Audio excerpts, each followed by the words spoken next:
dengan segala kemampuan kita, dengan versinya kita, yang secara kasat mata bisa jadi ya, ketaatan kita kurang dari yang lain.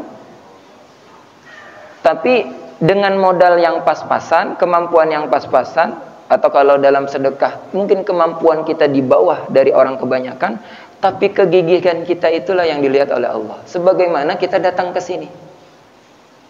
Motivasinya apa? Salah satu terkhusus karena dekat Ramadan. Kata Nabi SAW, ya, apa kata beliau? Sabdanya, man shama Ramadan imanan wahtisaban.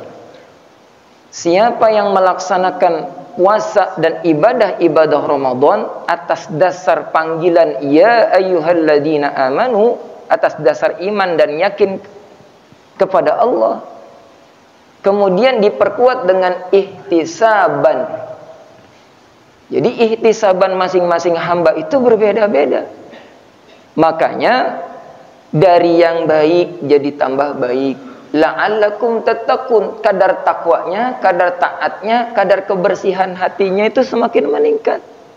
Sehingga dengan bersihnya hati, dengan taat kepada Allah, kelakuan di jalannya benar, berakhlak kepada istrinya benar, kepada anaknya penyayang, ya jazakallah khairan, kepada anak buahnya penuh maaf kalau yang jadi pemimpin.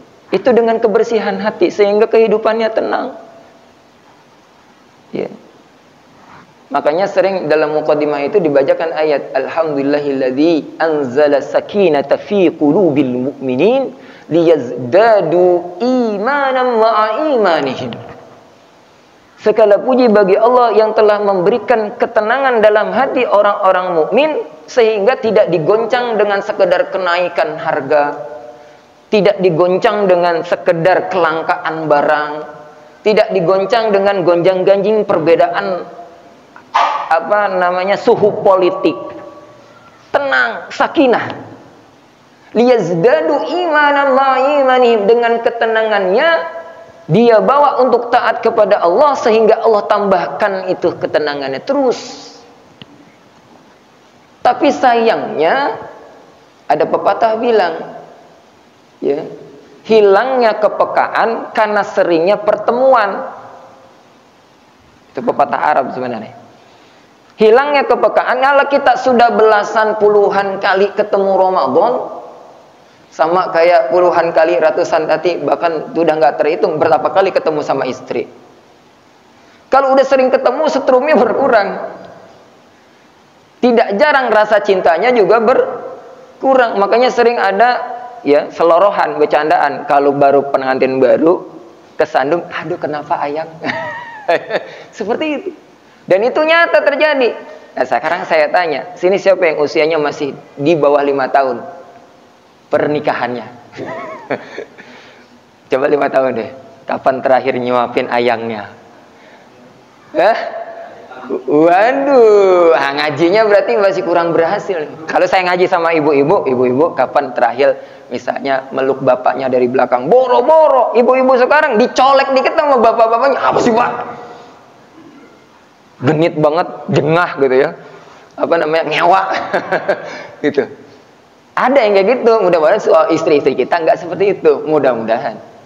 Nah, kalau misalnya seperti itu, berarti ada sesuatu yang salah dari dia mengaji, menimba ilmu, belajar agama. Kadang-kadang suaminya marah, dia tuh ayo aja baca Quran. Baca Quran tidak lebih utama, walaupun tidak mengesampingkan bagaimana mulia baca Quran. Tapi kalau baca Quran di tengah suaminya marah, tapi jangan ini dong yang dibawa di rumah nih. Tuh kata Ustadz juga. Tapi hari ini banyak sekali istri-istri, wanita-wanita yang dengan tenangnya tidur dalam kondisi suaminya sedang tidak enak hati sama dia. Tapi kalau saya berhubung saya bicara sama bapak-bapak, kesalahannya ditunjuk lagi ke bapak-bapak. Berarti kalau ada istri yang seringkali marah, berantem sama, cekcok sama kita sebagai suami, terus dia tenang tidur tanpa membawa maaf, datang meminta maaf, maka kata Nabi kan seperti itu. Seorang wanita saleh itu tidak boleh menginapkan apa namanya, pertentangan, percekcokan dalam rumah tangganya. Bang, ya, bebek, maaf ya, mungkin tadi bunda capek, ibu capek.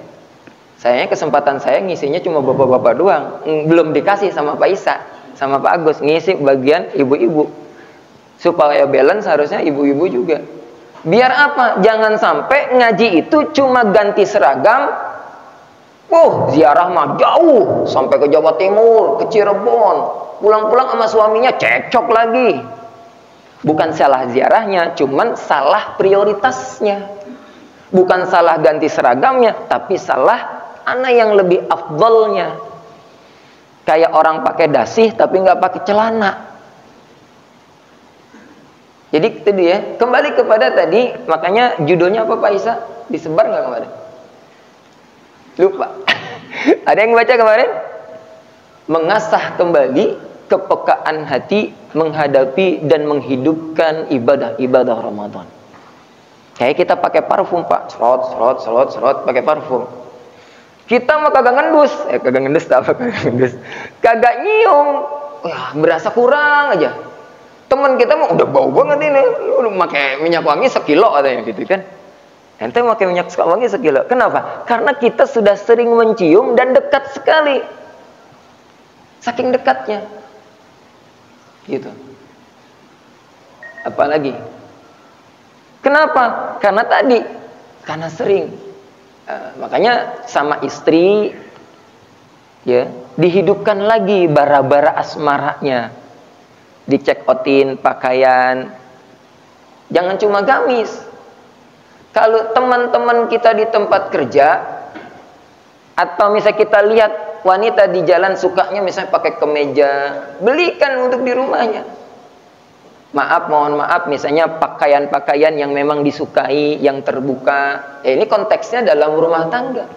Ya Pak Isa ya, jangan jadi alasan istrinya kucel, dasteran melulu, terus ngelirik lagi yang di luar. Jangan jadi alasan. Didandanin.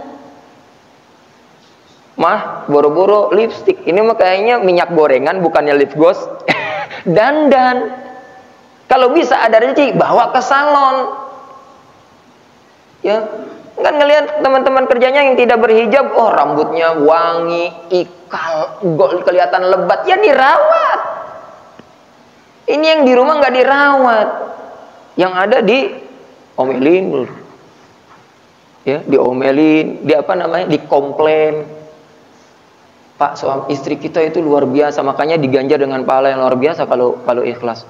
Nggak pernah berhenti muter dapur, rumah, kamar, ntar ke pasar ngajakin anak. Bapak-bapak jarang yang sabar ngajakin anak.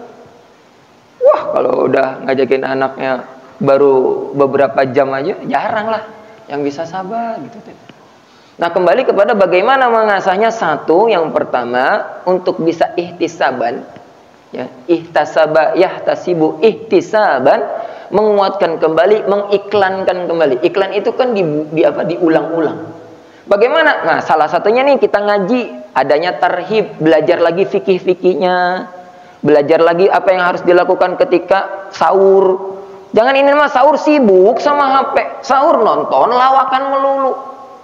10 hari terakhir mudik melulu.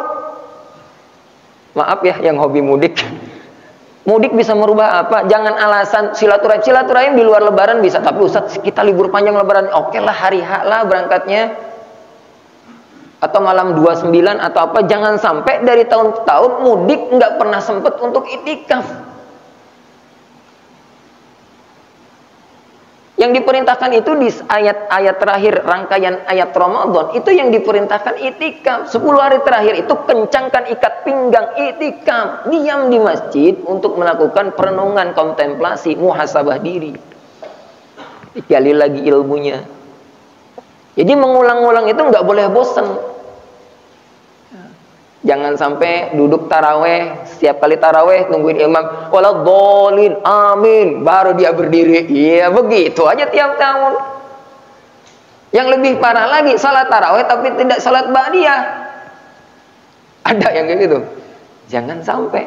Karena pahala ba'diyah itu tidak kalah besar daripada salat tarawihnya. Sayang, makanya kata Nabi yang kedua untuk meningkatkan, oke lah kayak tadi misalnya persiapan mengulang-ulang ilmu, kita seringlah tarhib.